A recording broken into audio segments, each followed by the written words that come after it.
नमस्कार मंडळी. टेलिव्हिजन विश्वातील लोकप्रिय मालिका म्हणजेच ठरलं तर मग टी.आर.पी. मध्ये देखील ही मालिका प्रथम स्थानावर कायम असते. मालिकेतील सगळेच पात्र एकसे बढ़कर एक आहेत. मग ती सायली असो किंवा तन्वी, सगळेच पात्र प्रेक्षकांना प्रचंड आवडत आहेत. मात्र मालिकेतून एक धक्कादायक बातमी समोर आली आहे. मालिकेतील एक अभिनेत्री खऱ्या आयुष्यात एका गंभीर आजाराशी झुंज देत आहे.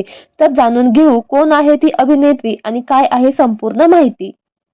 मालिकेत सुमन हे पात्र साकारणारी अभिनेत्री म्हणजेच श्रद्धा केतकर वर्तक.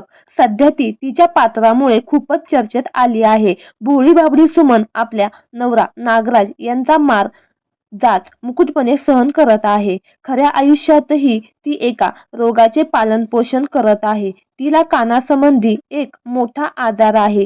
तिच्या एका कानातून सतत कुकरच्या शिट्टीसारखा आवाज येतो. त्या रोगाला टिनेटस असं म्हणतात आणि तो कधीही बरा होणारा रोग नाही. त्यामुळे मला शूटिंगच्या वेळी खूप त्रास सहन करावा लागतो. मला कधी कधी संवाद देखील ऐकू येत नाहीत. त्यामुळे 17 वर्ष मी या मनोरंजन क्षेत्रापासून दूर राहिली होती. पण आता हे मी स्वीकारलं आहे आणि जोमाने काम करत आहे. त्यामुळे मी कामाच्या वेळी हेअर रिंग देखील वापरते.